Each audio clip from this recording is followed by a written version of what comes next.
Hello, my name is Raymond. Today I'm going to present my 2019 summer project. Initially, I wanted to learn how to use the Unreal Engine 4. However, the more I used it, the more I grew curious on all the workings under the hood. How were they able to display these 3D objects onto a 2D screen? And I decided that the best way to learn how to do that was by building my own basics 3D engine from scratch. So I used Python and their built-in graphics module TkInter to build my own 3D engine with minimal functionality. So I'm going to give you a quick demo right now.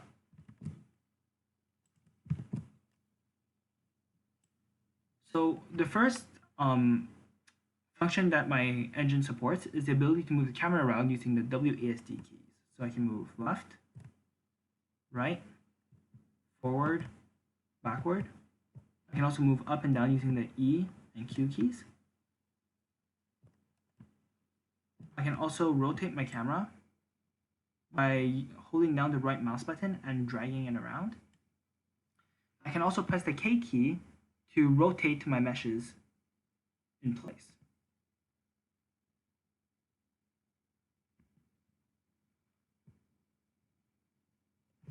Yeah. And I can also pause it by pressing the K button again. And if I want to be a bit more adventurous, I can actually rotate the meshes while moving my camera around. So let's try that out. As you can see, it works relatively well. I can move inwards as well.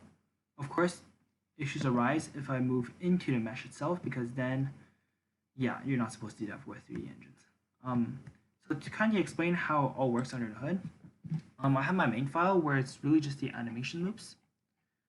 And mostly how it works is every object inside the scene that I created is basically a node, right? A node that contains a mesh and a list of children, and these children are all nodes themselves.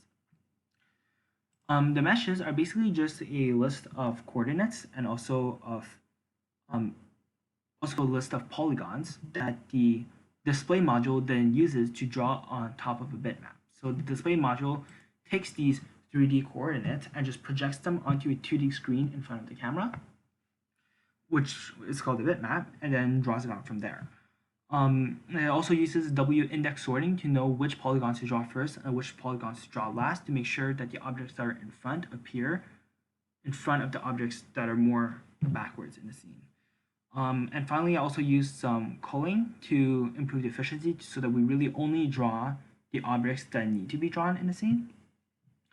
And yeah, that's basically the gist of my 3D engine. Thanks.